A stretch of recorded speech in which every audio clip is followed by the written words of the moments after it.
Welcome to the weekly digest where we highlight the works of ministers of government as they push the administration's development agenda. Housing Minister Colin Crowell conducted a series of site visits along the east coast of Demerara on Saturday last. The minister's first stop was at La Reconnaissance Plantation, where he disclosed that allottees will be able to access their house lots by the end of February. We want to, by the end of February, to start showing persons their location. There are 2 blocks. This area was allotted in 7. There are 7 lots when we tendered out. It's about $2.5 billion investments you're seeing here. So you can understand the investment that is happening at the back here. In fact, of that $2.5 billion, we have spent about $800 million in work, and this is assessed work.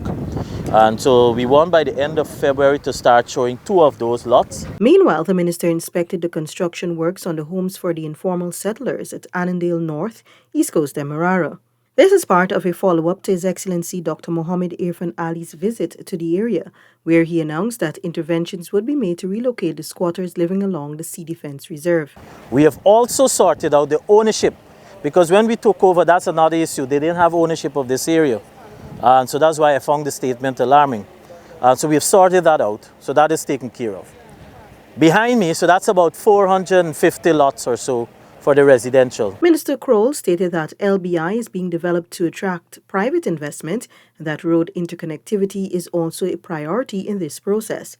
The Committee of Supply approved over $71 billion for the Housing and Water Ministry to execute its mandate of providing housing and water access to citizens this year. Of the total, $54 billion was approved for the housing sector, with $50 million allocated for infrastructural works, including construction of roads, bridges, water distribution systems, electrical networks, and land preparation in new and existing housing schemes. Minister Crowell informed the committee that $7.3 billion will go towards the continuation of the highways at Eccles to Diamond, as well as an additional $5.4 billion for the Schoonard to Crane Road. A total of $467.5 million was also approved for the construction of a new housing ministry office in the vicinity of Houston, Greater Georgetown. Upgrades will also be made to water transmission systems in areas such as Port Droin, Virgin Eugen, La Parfait Harmony, Caledonia, and Commons Lodge to ensure residents have access to a reliable and consistent supply of clean water. The budgetary provisions for the Ministry of Public Service were on Monday last approved by the Committee of Supply. Minister of Public Service Sonia Parag said one of the main objectives envisioned in the 2023 budget include the acquiring of an e-governance structure that will simplify and harmonize interagency operations. We are looking at an e-governance structure throughout the public service. But in the meanwhile, the Ministry of Public Service is actually looking to have a software be installed that will be compatible with that when it comes on board. Natural Resources Minister Vikram Bharat on Tuesday last, during the consideration of the national budget estimates, explained that data in relation to Guyana's oil and gas operations can be sold and provide financial benefit for the country. Discussions have commenced in relation to the establishment of a repository to house this valuable data in Guyana. But the disadvantage that we face right now is that our data, our oil and gas data, is not stored in Guyana. And the issue with that is that we can make a lot of revenue by selling on that data, by having that data in country, and we being the sole agent and responsible for it. The Tourism, Industry and Commerce Ministry will soon commence work on its 2023 programs as $6.53 billion was approved in the Committee of Supply of the National Assembly. In responding to questions by the opposition, Minister Oni Juwalran noted that last year 1,429 persons benefited from small business grants. Mr. Chairman, the target's been 1,000 grants for the year 2023.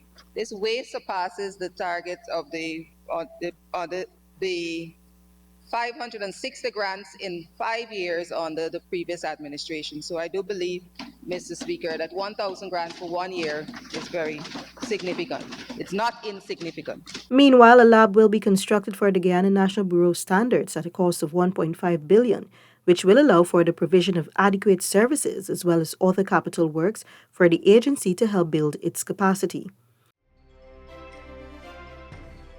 The Labour Ministry, through the Board of Industrial Training, BIT, will continue in its efforts to build a skilled workforce across the country by expending close to $139 million to construct and rehabilitate several training centres. The ministry plans on constructing an office and training centres at New Amsterdam and Kriveton. Some $10 million will also be injected to complete rehabilitation works at the Bartical Learning Resource Centre for the training of BIT students. This initiative aligns with the government's policy of delivering technical and vocational training programs with a view of addressing the demand for skills in various sectors. Minister Hamilton said currently BIT offers many skills training programs that are accessible to citizens countrywide. He said these programs were mostly centered on the coastline and its environs and were not available to persons elsewhere. This, he noted, changed when the PPPC administration assumed office in August 2020 to ensure the programs are more inclusive and accessible to all citizens. Amerindian and hinterland communities are set to benefit from numerous economic empowerment programs as the Committee of Supply approved $2.7 billion earmarked in Budget 2023 for the Amerindian Development Fund, ADF. For enterprises to do with fishing, 13 million, cattle rearing and livestock, 18 million, meat center, 15 million, guest houses related to tourism, 56.5 million, inclusive of 10 million to address lakefront development, solar food processing project, 20 million, agro-processing, shade houses, which will support our agricultural drive and contribute to our country's food security and the indigenous community more improved food secured, 114 million. A number of communities will receive ATVs, boats, and outboard engines and other vehicles to improve access. Minister Sukai also told the committee that a sum of $80 million has been budgeted to carry out consultations with communities on the revision of the Amerindian Act of 2009. In keeping with the Education Ministry's vision of incorporating technology to transform the education sector, 25 smart classrooms are expected to be established or enhanced at secondary schools across the country in 2023. The implementation of smart classrooms continues to play a pivotal role to create equity and access to education for all students. Education Minister Priya Manikchan, while responding to questions posed by the opposition on Tuesday last, underscored, quote, there will be 25 secondary schools benefiting from some aspect of smart classrooms, end quote. The ministry's efforts to reduce the access gap between students on the coast and the hinterland so that a high-quality education could be enjoyed would be aided by the establishment of these smart classrooms. A total of $158.2 billion was passed for the Ministry of Public Works in the areas of policy development and administration, public works, and transport. This is to facilitate the continued construction of roads and bridges for the further development of the economy.